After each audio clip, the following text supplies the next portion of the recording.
യോഹന്നാൻ എഴുതിയ സുവിശേഷം 6-ാം അധ്യായം 1 മുതലുള്ള വാക്യങ്ങൾ.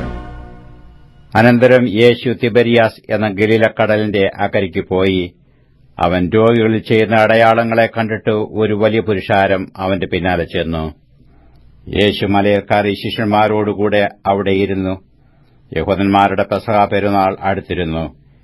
യേശു വലിയൊരു പുരുഷാരം തന്റെ അടുക്കൽ വരുന്നത് കണ്ടിട്ട് ഫിലിപ്പോസിനോട്, ഇവർക്ക് തിന്നുവാൻ നാം എവിടെ നിന്ന് അപ്പം വാങ്ങും എന്ന് ചോദിച്ചു. ഇതു അവനെ പരീക്ഷിപ്പാനത്രേ ചോദിച്ചത്.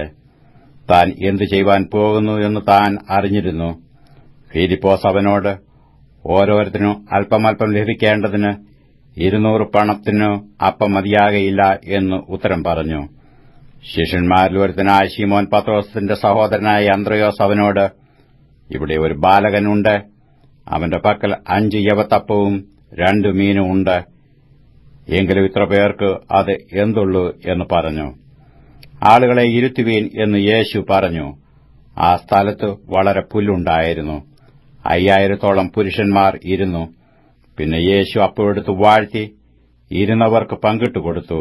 അങ്ങനെ തന്നെ മീനും വേണ്ടുന്നിടത്തോളം കൊടുത്തു.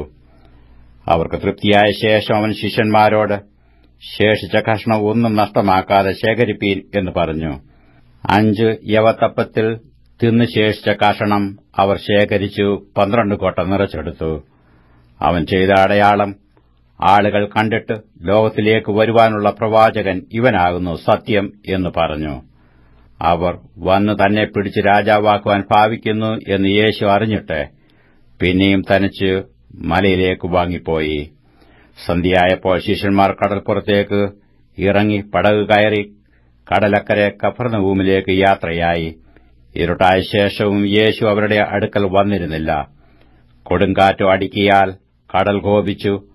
അവർ 4-5 നാഴിക ദൂരത്തോളം വലിച്ച ശേഷം യേശു കടലിന്മേൽ നടന്നു പടകിനോട് സമീപിക്കുന്നത് കണ്ടു പേടിച്ചു. അവൻ അവരോട്, ഞാനാകുന്നു, പേടിക്കേണ്ട എന്ന് പറഞ്ഞു. അവർ അവനെ പടകിൽ കയറ്റുവാൻ ഇച്ഛിച്ചു. ഉടനെ പടക് അവർ പോകുന്ന ദേശത്ത് എത്തിപ്പോയി. പിറ്റേന്നാൾ കടൽക്കര നിന്ന പുരുഷാരം ഒരു പടകല്ലാതെ അവിടെ വേറെ ഇല്ലായിരുന്നു എന്നും യേശു ശിഷ്യന്മാരോടുകൂടെ പടകിൽ കയറാതെ ശിഷ്യന്മാർ മാത്രം പോയിരുന്നു എന്നും ഗ്രഹിച്ചു. എന്നാൽ കർത്താവ് വാഴ്ത്തിയിട്ടു അവർ അപ്പം തിന്ന സ്ഥലത്തിനരികെ തിബരിയാസിൽ നിന്ന് ചെറുപടകുകൾ എത്തിയിരുന്നു. യേശു അവിടെ ഇല്ല, ശിഷ്യന്മാരുമില്ല എന്ന് പുരുഷാരം കണ്ടപ്പോൾ തങ്ങളും പടക് കയറി യേശുവിനെ തിരഞ്ഞു കഫർന്നഹൂമിലെത്തി. കടലക്കരെ അവനെ കണ്ടെത്തിയപ്പോൾ, റബി, നീ എപ്പോൾ ഇവിടെ വന്നു എന്ന് ചോദിച്ചു. അതിന് യേശു, ആമേൻ ആമേൻ, ഞാൻ നിങ്ങളോട് പറയുന്നു, നിങ്ങൾ അടയാളം കണ്ടതുകൊണ്ടല്ല, അപ്പം തിന്നു തൃപ്തരായതുകൊണ്ട് അത്രേ എന്നെ അന്വേഷിക്കുന്നത്. നശിച്ചു പോകുന്ന ആഹാരത്തിനായിട്ടല്ല, നിത്യജീവങ്കിലേക്ക് നിലനിൽക്കുന്ന ആഹാരത്തിനായിട്ട് തന്നെ പ്രവർത്തിപ്പീൻ. അത് മനുഷ്യപുത്രൻ നിങ്ങൾക്ക് തരും. അവനെ പിതാവായ ദൈവം മുദ്രയിട്ടിരിക്കുന്നു എന്ന് ഉത്തരം പറഞ്ഞു. അവർ അവനോട്, ദൈവത്തിന് പ്രസാദമുള്ള പ്രവർത്തികളെ പ്രവർത്തിക്കേണ്ടതിന് ഞങ്ങൾ എന്തു ചെയ്യണം എന്ന് ചോദിച്ചു. യേശു അവരോട്, ദൈവത്തിന് പ്രസാദമുള്ള പ്രവൃത്തി അവൻ അയച്ചവനിൽ നിങ്ങൾ വിശ്വസിക്കുന്നതത്രേ എന്ന് ഉത്തരം പറഞ്ഞു. അവർ അവനോട്, ഞങ്ങൾ കണ്ട് നിന്നെ വിശ്വസിക്കേണ്ടതിന് നീ എന്തു അടയാളം ചെയ്യുന്നു, എന്തു പ്രവർത്തിക്കുന്നു? നമ്മുടെ പിതാക്കന്മാർ മരുഭൂമിയിൽ മന്ന തിന്നു, അവർക്ക് തിന്നുവാൻ സ്വർഗ്ഗത്തിൽ നിന്ന് അപ്പം കൊടുത്തു എന്ന് എഴുതിയിരിക്കുന്നുവല്ലോ എന്ന് പറഞ്ഞു. യേശു അവരോട്, ആമേൻ ആമേൻ, ഞാൻ നിങ്ങളോട് പറയുന്നു, സ്വർഗ്ഗത്തിൽ നിന്നുള്ള അപ്പം മോശയല്ല നിങ്ങൾക്ക് തന്നത്, എന്റെ പിതാവത്രേ സ്വർഗ്ഗത്തിൽ നിന്നുള്ള സാക്ഷാൽ അപ്പം നിങ്ങൾക്ക് തരുന്നത്. ദൈവത്തിന്റെ അപ്പമോ സ്വർഗ്ഗത്തിൽ നിന്ന് ഇറങ്ങി വന്ന് ലോകത്തിന് ജീവനെ കൊടുക്കുന്നതാകുന്നു എന്ന് പറഞ്ഞു. അവർ അവനോട്, കർത്താവേ, ഈ അപ്പം എപ്പോഴും ഞങ്ങൾക്ക് തരണമേ എന്ന് പറഞ്ഞു. യേശു അവരോട് പറഞ്ഞത്, ഞാൻ ജീവന്റെ അപ്പമാകുന്നു. എന്റെ അടുക്കൽ വരുന്നവന് വിശക്കുകയില്ല, എന്നിൽ വിശ്വസിക്കുന്നവന് ഒരു നാളും ദാഹിക്കുകയുമില്ല. എന്നാൽ നിങ്ങൾ എന്നെ കണ്ടിട്ടും വിശ്വസിക്കുന്നില്ല എന്ന് ഞാൻ നിങ്ങളോട് പറഞ്ഞുവല്ലോ. പിതാവ് എനിക്ക് തരുന്നതൊക്കെയും എന്റെ അടുക്കൽ വരും. എന്റെ അടുക്കൽ വരുന്നവനെ ഞാൻ ഒരു നാളും തള്ളിക്കളകയില്ല. ഞാൻ എന്റെ ഇഷ്ടമല്ല, എന്നെ അയച്ചവന്റെ ഇഷ്ടമത്രേ ചെയ്യുവാൻ സ്വർഗ്ഗത്തിൽ നിന്ന് ഇറങ്ങി വന്നിരിക്കുന്നത്. അവൻ എനിക്ക് തന്നതിൽ ഒന്നും ഞാൻ കളയാതെ എല്ലാം ഒടുക്കത്തെ നാളിൽ ഉയർത്തെഴുന്നേൽപ്പിക്കണം എന്നാകുന്നു എന്നെ അയച്ചവന്റെ ഇഷ്ടം. പുത്രനെ നോക്കിക്കൊണ്ടു അവനിൽ വിശ്വസിക്കുന്ന ഏവനും നിത്യജീവൻ ഉണ്ടാകണമെന്നാകുന്നു എന്റെ പിതാവിന്റെ ഇഷ്ടം. ഞാൻ അവനെ ഒടുക്കത്തെ നാളിൽ ഉയർത്തെഴുന്നേൽപ്പിക്കും.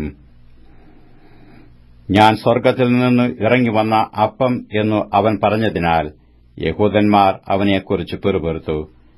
ഇവൻ യോസഫിന്റെ പുത്രനായ യേശുവല്ലയോ? അവന്റെ അപ്പനെയും അമ്മയെയും നാം അറിയുന്നുവല്ലോ. പിന്നെ ഞാൻ സ്വർഗ്ഗത്തിൽ നിന്ന് ഇറങ്ങിവന്നു എന്നിവൻ പറയുന്നത് എങ്ങനെയെന്നോ അവർ പറഞ്ഞു. യേശു അവരോട് ഉത്തരം പറഞ്ഞത്, നിങ്ങൾ തമ്മിൽ പിറുപിറുക്കേണ്ട. എന്നെ അയച്ച പിതാവ് ആകർഷിച്ചിട്ടല്ലാതെ ആർക്കും എന്റെ അടുക്കൽ വരുവാൻ കഴിയുകയില്ല. ഞാൻ ഒടുക്കത്തെ നാളിൽ അവനെ ഉയർത്തെഴുന്നേൽപ്പിക്കും.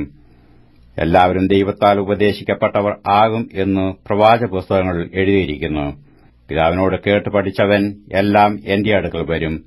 പിതാവിനെ ആരെങ്കിലും കണ്ടിട്ടുണ്ട് എന്നല്ല, ദൈവത്തിന്റെ അടുക്കൽ നിന്ന് വന്നവൻ മാത്രമേ പിതാവിനെ കണ്ടിട്ടുള്ളൂ. ആമേൻ ആമേൻ, ഞാൻ നിങ്ങളോട് പറയുന്നു, വിശ്വസിക്കുന്നവന് നിത്യജീവനുണ്ട്. ഞാൻ ജീവന്റെ അപ്പമാകുന്നു. നിങ്ങളുടെ പിതാക്കന്മാർ മരുഭൂമിയിൽ മന്ന തിന്നിട്ടും മരിച്ചുവല്ലോ. ഇതോ തിന്നുന്നവൻ മരിക്കാതിരിക്കേണ്ടതിന് സ്വർഗ്ഗത്തിൽ നിന്ന് ഇറങ്ങുന്ന അപ്പമാകുന്നു. സ്വർഗ്ഗത്തിൽ നിന്ന് ഇറങ്ങിയ ജീവനുള്ള അപ്പം ഞാനാകുന്നു. ഈ അപ്പം തിന്നുന്നവൻ എല്ലാം എന്നേക്കും ജീവിക്കും. ഞാൻ കൊടുപ്പാനിരിക്കുന്ന അപ്പമോ ലോകത്തിന്റെ ജീവനു വേണ്ടി ഞാൻ കൊടുക്കുന്ന എന്റെ മാംസമാകുന്നു. ആകയാൽ യഹൂദന്മാർ നമുക്ക് തന്റെ മാംസം തിന്നേണ്ടതിന് തരുവാൻ ഇവന് എങ്ങനെ കഴിയും എന്ന് പറഞ്ഞ് തമ്മിൽ വാദിച്ചു. യേശു അവരോട് പറഞ്ഞത്, ആമേൻ ആമേൻ, ഞാൻ നിങ്ങളോട് പറയുന്നു, നിങ്ങൾ മനുഷ്യപുത്രന്റെ മാംസം തിന്നാതെയും അവന്റെ രക്തം കുടിക്കാതെയും ഇരുന്നാൽ നിങ്ങൾക്ക് ഉള്ളിൽ ജീവനില്ല. എന്റെ മാംസം തിന്നുകയും എന്റെ രക്തം കുടിക്കുകയും ചെയ്യുന്നവന് നിത്യജീവനുണ്ട്. ഞാൻ ഒടുക്കത്തെ നാളിൽ അവനെ ഉയർത്തെഴുന്നേൽപ്പിക്കും. എന്റെ മാംസം സാക്ഷാൽ ഭക്ഷണവും എന്റെ രക്തം സാക്ഷാൽ പാനീയവും ആകുന്നു. എന്റെ മാംസം തിന്നുകയും എന്റെ രക്തം കുടിക്കുകയും ചെയ്യുന്നവൻ എന്നിലും ഞാൻ അവനിലും വസിക്കുന്നു. ജീവനുള്ള പിതാവ് എന്നെ അയച്ചിട്ട് ഞാൻ പിതാവിൻ മൂലം ജീവിക്കുന്നതുപോലെ എന്നെ തിന്നുന്നവൻ എൻ മൂലം ജീവിക്കും. സ്വർഗ്ഗത്തിൽ നിന്നിറങ്ങി വന്ന അപ്പം ഇതാകുന്നു. പിതാക്കന്മാർ തിന്നുകയും മരിക്കുകയും ചെയ്തതുപോലെയല്ല, ഈ അപ്പം തിന്നുന്നവൻ എന്നേക്കും ജീവിക്കും. അവൻ കഫർന്നഹൂമിൽ ഉപദേശിക്കുമ്പോൾ പള്ളിയിൽ വെച്ച് ഇത് പറഞ്ഞു. അവന്റെ ശിഷ്യന്മാർ പലരും അത് കേട്ടിട്ട്, ഇത് കഠിനവാക്ക്, ഇത് ആർക്ക് കേൾപ്പാൻ കഴിയും എന്ന് പറഞ്ഞു.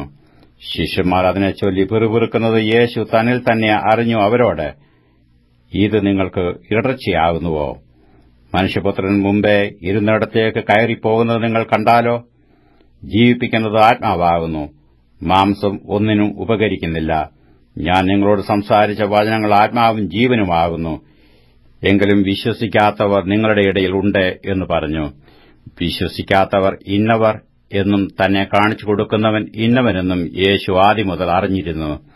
ഇത് ഹേതുവായിട്ടത്രേ ഞാൻ നിങ്ങളോട് പിതാവ് കൃപ നൽകിയിട്ടല്ലാതെ ആർക്കും എന്റെ അടുക്കൽ വരുവാൻ കഴിയുകയില്ല എന്ന് പറഞ്ഞത് എന്നു അവൻ പറഞ്ഞു.